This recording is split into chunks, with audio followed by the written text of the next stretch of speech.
I'm Tony Bruschi. Welcome. We hope you've enjoyed our coverage on the trial of Alex Murdaugh. This is a look back at some of the key moments and conversations that we've had over the last several weeks regarding the case. This is a podcast that seeks justice. Justice for the lives stolen by those in society that hide amongst us every day. Hidden in our towns, cities, and countrysides, the places that we work, and sometimes in our very own homes. This is Hidden Killers. Welcome to the podcast. I'm Tony Bruschi. Thank you for listening. Be sure to press subscribe if you haven't done so already so you don't miss any of our updates and discussions on the cases that we're following for you every day here at Hidden Killers and True Crime Today. Jim Rathmann joining us, former Secret Service investigative consultant. Jim, I want to ask this as we go into a discussion about the Alex Murdaugh case. Some new video coming out just days ago. And the video I'm speaking of, there's been a lot. What I'm speaking specifically is the body cam footage of the officers arriving at the scene of his compound the night of the murders. It's literally them opening up the doors, turning on the flashlights, walking out, and there's Alex Murdaugh in a stark white T-shirt, smelling downy fresh. I don't know if it's downy or what he was using, but it sure looked downy fresh. And he's, oh my gosh, I just went in there and I saw them and I checked for a pulse, and they're like, what's going on, sir? Just kind of calm down. Well, it's a long story. Immediately, within minutes, he's giving the motive and he's telling people what happened or what he'd like them to believe happened. He immediately goes into, there's this boat crash and, they've been getting these threats and we didn't really think anything of it, but I don't. And then, okay, well, tell us more. But he's immediately trying to lead the authorities in that direction within seconds. It was shameless and it was rather shocking if you just saw your son's head and brain scattered across the room and you're already kind of chatting about that. It seemed, I don't know, a little staged. Thoughts? It's incredibly odd. A lot of times, especially with a crime like that, and you're back at the scene, the police are there, everything you say is going to be recorded. He knows that. People are nervous, but, you have excited utterances and other things that they will just come out and say, and you got to sit back and scratch your head and go, why on earth did you just say that? It makes no sense at all. For me, it seems like he's trying to steer the direction. He's trying to help use his position of being an attorney, having all of his family members as being the DAs within that county for years. I mean, I think they were in charge for 80 something years, if I'm not mistaken. So he's trying to use that position of authority. And it's like, he thinks he's the smartest person in the room. So I'm going to tell the detectives right away what this has to be, because this is what it has to be. And he wants them to throw them off the trail as much as possible. But, you take that, what he was doing, and also what you've seen from the video from a week ago or 2 weeks ago, where he was sitting inside the detective vehicle and he's asking questions.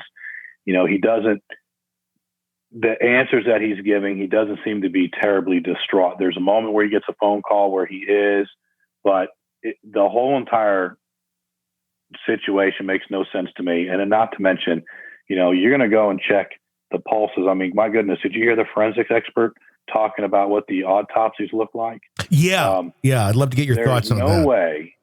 There is no way you're going to walk up to check the pulse, move them, see if there's any type of signs of life, and not have some sort of blood on you, brain matter, whatever the case might be, whether it's on his shoes, because he's going to have to walk through a puddle of blood. That sounds like a pretty gruesome scene. Mm-hmm. So, how he was able to do that, and you don't have a single drop or I shouldn't say, you don't have any type of evidence on you at that particular time. Doesn't make a whole lot of sense. I'm wondering how much he sat there and kind of pre-planned how he's going to act after this, because it's interesting how he went to that, where it must be from the boat accident. The choice of shirt that he had after this, he picked the whitest shirt he could. And people even say it smelled of being freshly laundered. Well, at least. And the reason for that, the reason for that, Tony, is to go ahead and say, hey, obviously he knows what the blood spatter would have been like, and the kickback and the contact wounds and all of that would have been like with the gunshots, allegedly, if he's the one who actually did it, right? So why not pick out the whitest shirt? So therefore there's nothing on it. You're like, look at me. I'm not a suspect here. Right? I get it, but it's almost like it almost screams this is too obvious that you're hiding something. For sure. It's like you went a bit too far that you're cheating at this. It's like looking at the Nintendo game, like you got the Game Genie on there. This is not just your thing. Like there's no way you are completely cheating on this. 100%. It's just bizarre. I know today, I haven't seen the testimony, but I believe there's been some testimony coming out today about the hose that was attached to the kennels. And the groundskeeper or whoever they were that were helping around there testifying that the way the hose was hung back up was not where it normally would be. It was not hung in the same proper way that he would normally hang it. And he's saying someone clearly had used this after I had hung it up, which would make sense if you're trying to, rinse off all the blood. Correct. Exactly. And then, where he's got a lot of problems within his story. Being caught on that Snapchat video most certainly isn't going to help him, because you got multiple people saying, nope, that's your voice. He had no idea that was there. In addition to it, when he went over to the other residence, I think it was his mother's residence, that when they asked, you tell them that I was here for 40 minutes. Yep. When in reality, he was only there for 20 minutes. One of the firearms used in this crime is still missing. And one of the biggest pieces of all, I wouldn't say the biggest piece of all, but what doesn't make sense either is, look, nobody's going to come. Like, I'm not going to go break into someone's house and know exactly where their firearms are and then use their firearms against them. Mm-hmm. I'm going to come in there armed already, because I'm going to suspect that the people behind that house are armed. So I need to be armed too. So to me, that doesn't make a whole lot of sense.